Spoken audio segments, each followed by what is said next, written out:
So today we're going to do arm knit, okay? And the only thing you need for arm knitting is yarn, your arms, and you don't want to do it before you have to start dinner because you can't do anything until you finish it.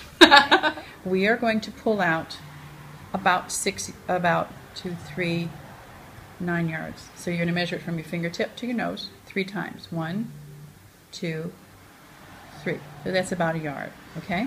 Now we're going to make a slip knot to start. And then pull one of the long ends through the middle like this so it's adjustable, okay? So you can adjust that to be tighter or looser like this with this yarn, okay? Now we want this as your first loop, so that goes on your arm like that, okay? Pull it up snug like this so you'll be able to get it off. Now, to cast on, you're going to take these 2 yarns here with the short one towards you, and you're going to hold them together like this, and then you're going to put your fingers in between so it's kind of like a slingshot like that. You're going to go under this one, over this one, and pull it through and put it on your hand like that.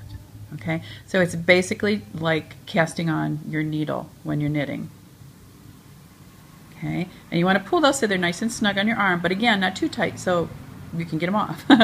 So slingshot, under the loop in front of your thumb, over this one, and pull it through that center there, and then slide it right on your hand like that.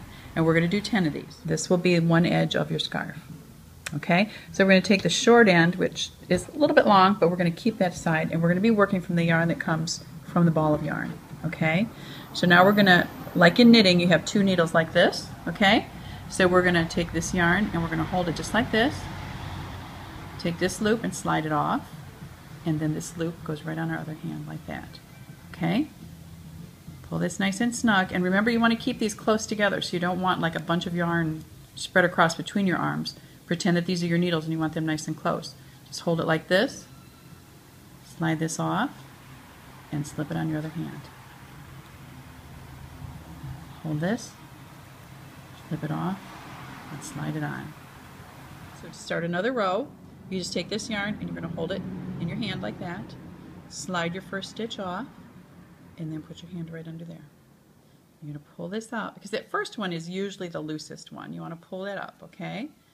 And then you're going to hold it in your hand like this, slide this off, and slide right onto there. So you see how my hands kind of like are really close together there? Because we're going to knit 2 stitches, just normally, okay? So I'm going to put 2 stitches over to my other arm. Okay, so I have 2 stitches over here. I'm going to take the first one and just slide it all the way off. Okay, and then I'm going to knit another one,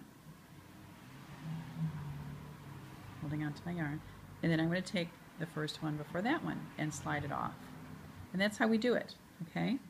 And when you pull all that yarn through that last stitch, it knots it off just like that, like a little slip knot. Our edge that we just bound off, and this is our cast on edge, okay?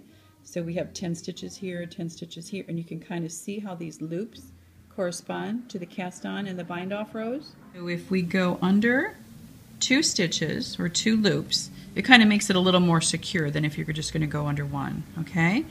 And then here and here. So you're basically just stitching around those stitches. Can you do that again a little slower, going through the stitches? We're going to find 2 loops over here, and the yarn is going to go under those 2, and then on the other edge we're going to go under 2 here. So there's your seam right there.